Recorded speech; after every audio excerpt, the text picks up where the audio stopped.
When I'm outside playing fetch with my dogs, I last longer. I can throw the ball a lot longer. I can run them down. I can wrestle with my dogs. I'm not out of breath like I was when I was on the Ecigs. With all those chemicals and the tar and the carcinogens, being out of breath, coughing constantly, being stopped up, having headaches, because I remember when I smoked cigarettes, I had headaches. I would wake up with headaches. I felt like I was just stuffed up. I was constantly blowing my nose, coughing up mucus, all that crud. You guys know, if you're smokers out there and you're watching this, you know what I'm talking about, because you deal with it every day, don't you? You don't have to anymore. There's this thing called vaping. Today's video is going to be talking about vaping side effects. I'm going to tell you my experiences with vaping, some side effects, my closest friends' journeys with it. I'm going to talk to you guys about that, but I want to let you know I am no doctor, okay? So all these things that I'm telling you, they're just my 2 cents, so go ahead and take them with a grain of salt. These are just my experiences, my closest friends' experiences, family's experiences, and people that I've met, okay? So for all you cigarette smokers out there that want to know the side effects of vaping, I think you better ask yourself, can it get any worse than smoking cigarettes and all those crappy ass chemicals you're ingesting each pull you take? Well, first of all, with vaping, you got PG, VG, flavoring, and nic. Four different components at the most versus 3,000 to 5,000 chemicals. You guys do the math. So yeah, if you're a cigarette smoker and you're watching this, switch on over. Come from the dark side to the light side. My experiences. Okay, this isn't about my story, but my experiences with vaping as far as, side effects. When I first started vaping, I was vaping an 80 PG, 20 VG blend. And I vaped that for about a year. My senses came back. My sense of smell came back. Sense of taste. When I stopped smoking cigarettes and changed to vaping, my sense of taste, tripled. I mean, I could taste things again. It was amazing. Amazing. So if I was going to eat a filet mignon, I was going to get all that flavor. I was never really in bad shape. I played baseball in college. I was an athlete. After I got married, I was in my mid to late 20s. Smoking cigarettes, walking down the street, I could feel myself getting out of breath. Well, when I switched, all that went away. I could walk miles and miles and miles and not be out of breath. Gotta give credit to vaping there. One of my buddies, in his early 20s, he was a triathlete. Then he started smoking in his mid 20s. He smoked for about 5-6 years and he stopped doing triathlons. He became really out of shape. He couldn't jog up the street without his chest feeling like it was on fire, without him coughing up mucus, being out of breath. This is a guy that went from being a triathlete to smoking cigarettes, went on the downhill train very fast as far as being unhealthy. He switched to vaping around the time that I switched to vaping, and within 2 months, he could breathe again. He could jog up the street without his chest and his lungs feeling like they were on fire. He wasn't out of breath. He wasn't clogged up. Guess what? Now he's doing triathlons again. He's a 32-year-old man in some of the best shape he's ever been in his life. He's in the shape he was when he was 22 before he started smoking cigarettes. He vapes every day. Vapes every day. Another buddy of mine played football in college, started smoking shortly after he graduated. He got up to 350 pounds. He was wheezing. This is a 28-year-old guy wheezing, walking up the stairs, 350 pounds, smoking cigs. I was worried about him. Got him to switch to vaping.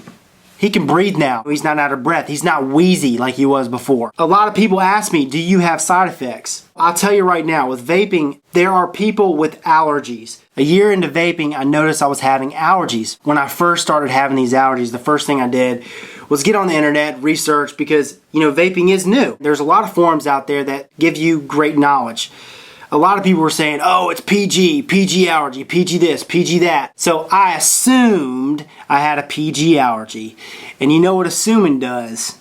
It makes an ass out of you and me. People were saying, well, PG causes you to cramp. When you inhale PG or you ingest it, once it enters your body, the PG metabolizes into lactic acid. And so people were saying, well, you're cramping because of that.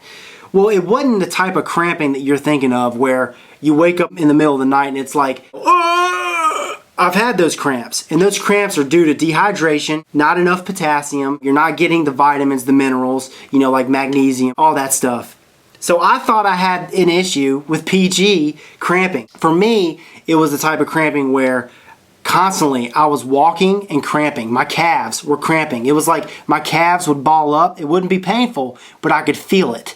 And they would ball up and they would slowly release, okay? I would walk up the stairs, feel it. I would walk down the street, feel it. It was just got annoying. It wasn't painful in any way. Well, I thought it was a PG allergy, so I went to VG. It actually started to progressively get worse. So I was like, what the hell? You know, what's going on here? So I went to the doctor, and they took my blood. They checked all my minerals, blood cell count, checking in on heavy metals, all that stuff. They said that they would call me if anything were to arise. Any problems, they would call me and have me come back in. I ended up following up with them because they never called me. When I got a hold of them, you know, the nurse told me everything looked good, blah, blah, blah. Fast track a couple months, having the same issues. Still not vaping PG, 100% VG. It's progressively getting worse. The cramping has moved from my calves up to my hamstrings. While it's still cramping, it's not painful, it's just annoying. I could flex my calf and it could just like stay still and then slowly release. It was like a non-painful Charlie horse. It was the weirdest thing I've ever experienced. It started to get deep into my muscles, and every time I took a hit, it would start to itch. I would get an itch in my muscles. And I was like, what the hell? So I went back to the doctor. I met with a different doctor in the same practice, and he was looking at my charts, and he said, you were here 3 months ago. Did they not tell you? And I said, what? They told me everything was fine. And he was like, he just shook his head. He was like, you've got hypothyroidism. Basically, what hypothyroidism is, your thyroid deals with your metabolism. Hypothyroid means your metabolism has slowed down, which means you're not metabolizing things at an average or a fast rate. You're metabolizing things at a slow rate, and there are many different side effects to having hypothyroidism. So he was saying one of them could be cramping. You know, you're dealing with cramping, you're dealing with muscle aches, you're fatigued. I was fatigued. I had muscle aches. I was cramping. It was like a muscle itch. If you're watching this and you have like a nut allergy, when you eat nuts and you have like, you know, a reaction and itchiness in the ears and throat and the nose, it was like that, but it was like in my leg muscles. I got on thyroid medicine literally within like a month. All those side effects went away.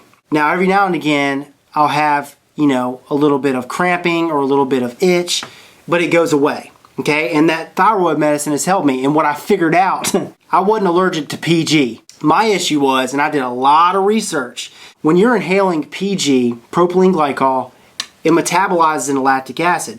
So you gotta eat bananas, you gotta drink a lot of water, but it's something that's easily avoided. If you drink a lot of water, if you eat enough bananas or potassium, I take a multi-mineral, magnesium, all those minerals that you need. I drink 150 ounces of water a day.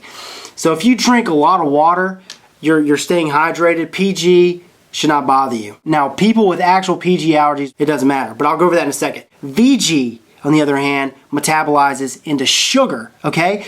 So I was having issues from the VG because when I was vaping the VG, since it metabolized into sugar, it was affecting my thyroid, okay?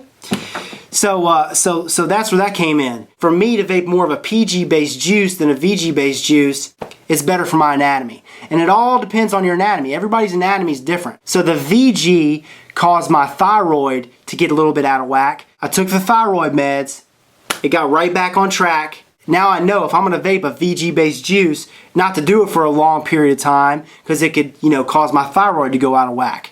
So I just stick to my PG-based juices and I'm fine. You just got to learn what your body can deal with and what your body can't deal with. And for me, that's what it was. Flavors.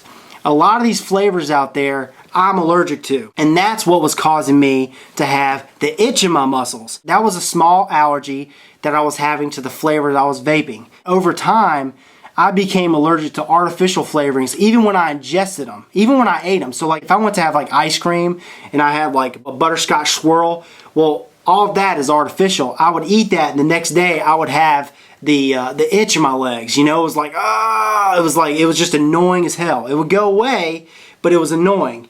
And that was due to flavoring, the extracts, the artificial flavoring. Every now and again, you know, I have to vape an artificial flavoring and I'll just have to deal with the small little bugging allergy, but it goes away. It's not really a big deal. So those are the two side effects that I have dealt with, okay? Most of my buddies out there don't have any allergies. They don't have side effects to vaping. They could vape any flavor under the sun. They could vape 100% VG, 100% PG. It just doesn't bother them. It's just their anatomy. What I've realized is most people don't have issues. Now there's a select few of all the vapors out there that are sensitive. Not allergic, but sensitive like me, okay? One of my buddies, when he was vaping, he started to get rashes, small little rashes on his arms and legs. And he was freaking out, you know, and he was doing all this research and people were like, oh, it's a PG allergy. Well, not necessarily, okay? It's not necessarily a PG allergy. First thing I did was I took out the flavoring. I made him an unflavored juice. And he was like, oh man, I gotta have my flavoring. And I was like, no,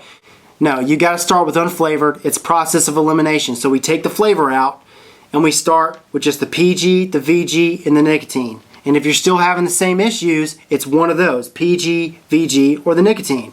And guess what? Those rashes went away. He had a small allergy to the flavor. It wasn't the PG, it wasn't the VG, it wasn't the nicotine, it was the flavoring. It was a flavoring from the company he was buying his juice from. Now that doesn't mean it's bad. Everybody's anatomy is different, okay? Everybody's is. And like I said, most people don't have these symptoms. Most people can vape, not ever have an issue, okay? That's how the majority of the population is that are vapors. But if you do, remember, process of elimination. So if you're having rashes, you're having some sort of an issue, a spot on your forehead, pull one of the four of those components out one at a time, whether it's the flavoring, the PG, the VG, and vape on those for a few days. And if the symptoms go away, like for example, if you pull the flavoring out and the symptoms go away, then it's the flavoring. If you pull the PG out, leave the flavoring in there, so you had the flavoring, the VG, and the nic, then it's the PG, okay?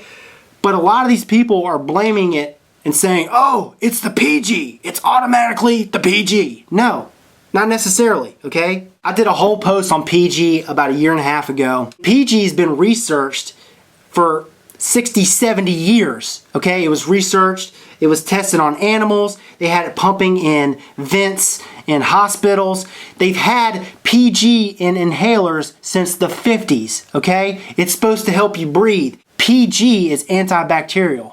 It's antiviral. It kills bacteria. Those are some of the side effects that I've had. Again, I love to give my knowledge and some of the research that I've done, and hopefully for those of you guys out there that are having some of these small allergies, you guys can fix them, because they're definitely fixable. You don't have to stop vaping. It's just something small that you're having to deal with, okay? Whether it's PG, it's VG, like for me it was VG for a while, or it's flavoring. You got to go in and do process of elimination, pull one of those things out.